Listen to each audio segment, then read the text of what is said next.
पहचान फरीदाबाद से मैं हूँ दीपिका और आज 5 बजते ही बहुत दिनों बाद ही सही लेकिन आप सभी के सामने हाजिर हो गई हूँ अपना लाइव शो लेकर। आज मैं किसी के साथ बात नहीं करूंगी बल्कि सीधा बात करूंगी फरीदाबाद की जनता के साथ, जिला प्रशासन के साथ, आला अधिकारियों के साथ। बहुत सी ऐसी चीजों पर आज बात की जाएगी जो फरीदाबाद के लिए सोचने का, विचारने का विषय है। कहते हैं परिवर्तन प्रकृति का नियम है और यह जरूरी भी है, क्योंकि बदलते परिवेश के साथ परिवर्तन होना बहुत जरूरी है। लेकिन कभी कभी कुछ ऐसे परिवर्तन हो जाते हैं जो कहीं ना कहीं दुखदायी होते हैं, कष्टदायक होते हैं, जिन्हें देखकर हमें सोचने और समझने पर मजबूर होना पड़ता है। जी हाँ, एक ऐसे ही आज मुद्दा लेकर मैं आप सभी के सामने आई हूँ। मैं बात करूंगी आज फरीदाबाद की उन झीलों की जो धीरे धीरे अपना अस्तित्व खो चुकी हैं, हमसे दूर जा चुकी हैं। कुछ लोगों ने उन्हें देखा होगा, बहुत लोग उनसे अछूते हैं, उनको देख नहीं पाएंगे। और जिस तरह से उनकी खूबसूरती हमारे फरीदाबाद को बढ़ा रही थी, अब वो एक खाली बंजर जमीन का टुकड़ा हो गए हैं। जी हाँ, मैं बात करूंगी आज हमारी फरीदाबाद की सबसे प्रसिद्ध और जानी मानी लेक यानी कि बड़कल झील।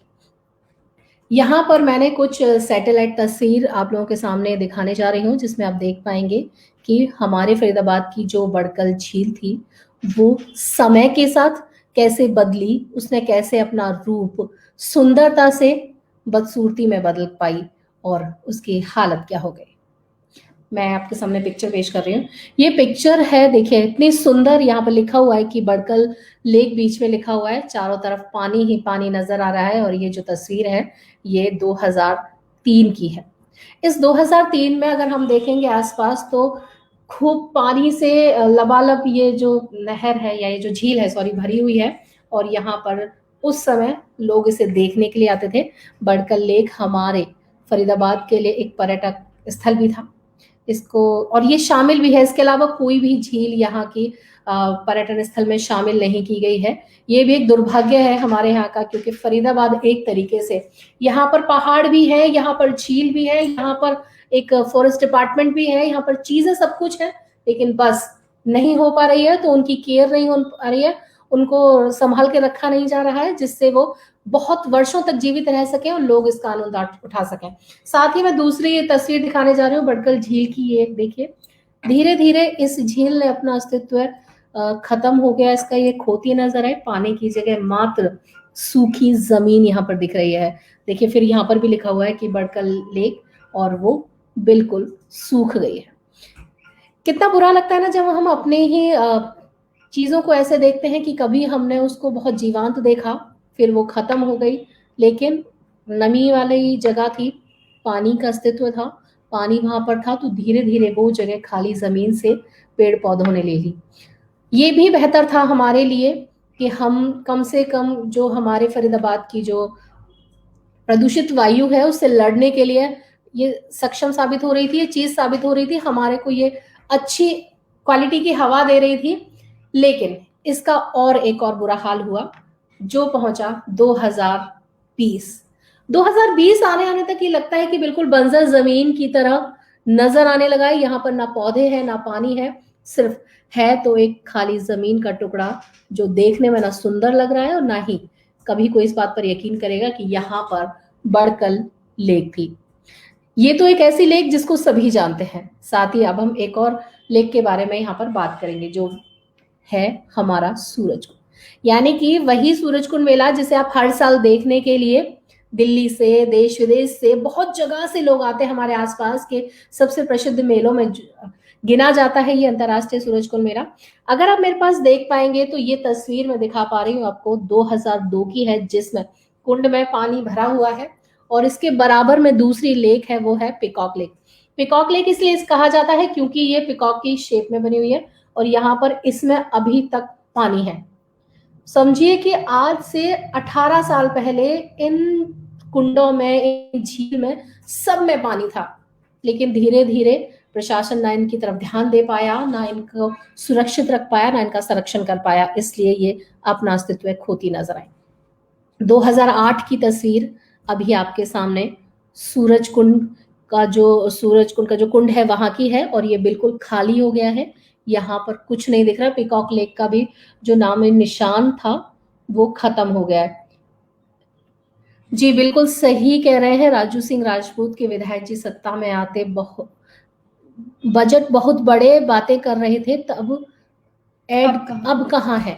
जी बिल्कुल सही कह रहे हैं। हर किसी ने यहाँ पर जिसकी भी सरकार आई उन्होंने सभी ने कहा कि हम लोग फरीदाबाद की चीजों को सुरक्षित करेंगे, संरक्षित करेंगे और बचाएंगे, लेकिन मुझे नहीं लगता कि जिस तरह से मैं हालात देख पा रही हूँ या आप लोगों के साथ साझा कर पा रही हूँ, ऐसा भी कुछ हुआ है। चाहे सरकार किसी की भी रही हो, बीजेपी की रही हो, कांग्रेस की रही हो या अन्य कोई भी सरकार यहाँ पर काबिज रही हो, स्थापित रही हो, लेकिन इनको बचाने का काम किसी ने नहीं किया।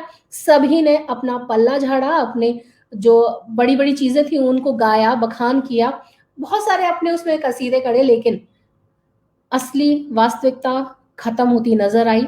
साथ अब तस्वीर आई है मेरे पास यहाँ पर 2020 की। खैर पिकॉक लेक के आसपास तो अभी यहाँ पे हम ग्रीनरी देख पा रहे हैं, लेकिन सूरज कुंड में हम बिल्कुल भी पानी देख पा रहे हैं, और ना ही यहाँ पर हम कुछ ऐसी ग्रीनरी दिखा रहे हैं। साथ ही में एक और यहाँ पे एक पिंक शेड में एक तस्वीर में ही दिख नजर आ रहा है। इसमें क्या है कि इसके बराबर में ही हमारा अरावली पर्वत लगता है। अरावली की जो घाटी है जिसमें इतने सारे पेड़ पौधे हैं, धीरे धीरे वो भी कटने शुरू हो गए हैं। सूरज कुंड के एरिया को बढ़ाकर अरावली में शामिल करने की कोशिश की जा रही है। खैर इस पर तो हम ज्यादा बात नहीं करेंगे, क्योंकि बहुत सारी चीजें ऐसी हैं जो अनछुई हैं, अनजानी हैं, लेकिन फिर भी उन पर ना प्रशासन की चीजें चल पा रही हैं, ना ही उनके कोई भी कड़े प्रयास सामने आ रहे हैं। ये वो झीलें थी, ये वो कुंड थे जिसे आप भली भांति जानते हैं, लेकिन आज मैं आपको कुछ ऐसी 2-3 झीलों के बारे में और बताऊंगी जिनके बारे में लोग नहीं जानते हैं, और उन्हें जानना हमारे लिए क्यों जरूरी है ये भी आप आज जान पाएंगे। मेरे साथ जुड़ेगी, अभी मैं तस्वीर में जोड़ूंगी, CITM लेक है, एक भारद्वाज लेक है, अभी आप यहाँ पे देख पा रहे होंगे। ये तस्वीर है 2003 की। 2003 में इन तीनों चारों जो छोटी छोटी लेक हैं इनमें पानी है, और अभी भी ये पानी जिंदा है और इसको हम यूज कर सकते हैं। तो लेकिन अभी आप मेरे पास देख पा रहे होंगे कि इन लेकों में यहाँ पर पानी की जो मात्रा है वो काफी है, और अगर इनको भी हमने नहीं बचाया तो हम शायद इनको भी अपने शहर से खो देंगे। ये तस्वीर आपके सामने जो मैंने ली है, ये तस्वीर है 2006 की। 2006 में धीरे धीरे पानी का स्तर घटता जा रहा है। दूसरी तस्वीर अगर आपके सामने दी जाए तो वो है 2015। 2015 में ही सही कुछ छोटी छोटी जो झील थी, जो बिल्कुल जिनके नाम भी शायद हम लोग नहीं जानते हैं, वो खत्म हो चुकी हैं। बड़ी बड़ी तीन, जो एक भारद्वाज लेक, CITM लेक 1 और 2 यहाँ पर मौजूद हैं, वही उनमें ही पानी है। अब चल रहा है वर्ष 2020।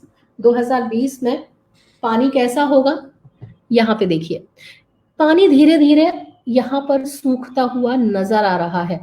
तीनों ही लेकों में पानी का स्तर जो है वो कम हो गया है, और अब यहाँ पर इसके लिए कुछ भी नहीं लागू किया जा रहा ताकि इनको बचाया जा सके, रोका जा सके। हमारे साथ बहुत सारे व्यूअर्स जुड़े हैं, जिनमें एक हैं संकट चंदेला जी। ये कहते हैं कि जल शक्ति मंत्रालय बनाया गया है, पर सब पैसे और सरकारी फंड को खाने के तरीके हैं।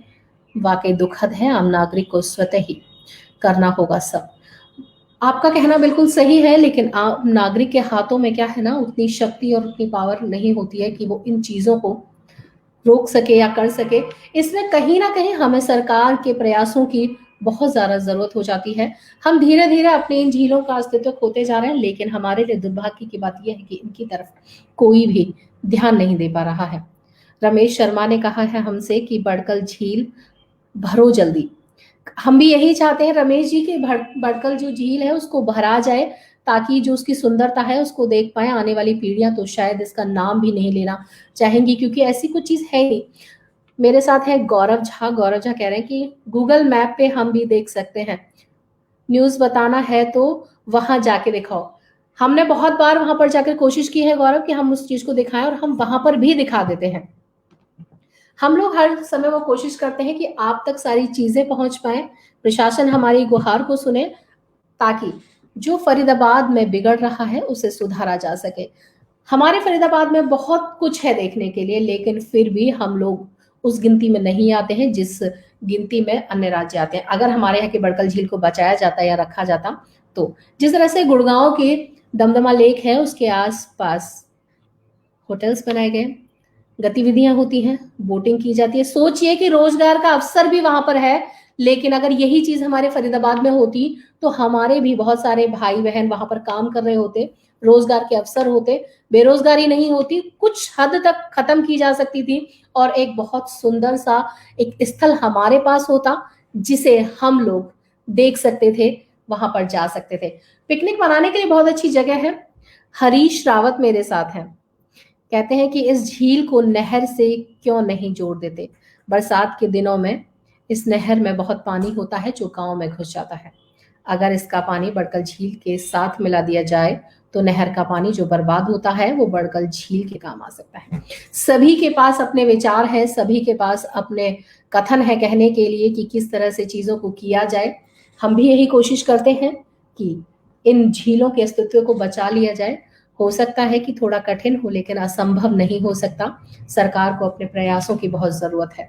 आज की छोटी सी इस मुलाकात में जो मैंने आप सभी से की, हमारे साथ बहुत सारे लोग जुड़े। हम कोशिश करते हैं हमेशा की आपके साथ हर वो चीज बांटी जाए जो फरीदाबाद शहर के लिए बहुत आवश्यक है।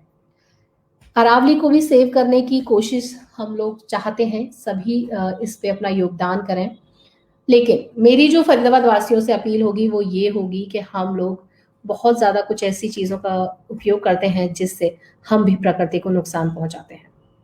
मेरा कहना बिल्कुल सही है कि हाँ, हम चारों तरफ अपने शहर में गंदगी फैला देते हैं, बहुत सारी प्लास्टिक्स यूज करते हैं, लेकिन उसके बाद हम जो उसका फेंकते हैं उन्हें बहुत बुरी तरह से दुरुपयोग करते हैं। उससे बहुत सारी पर्यावरण को नुकसान होते हैं।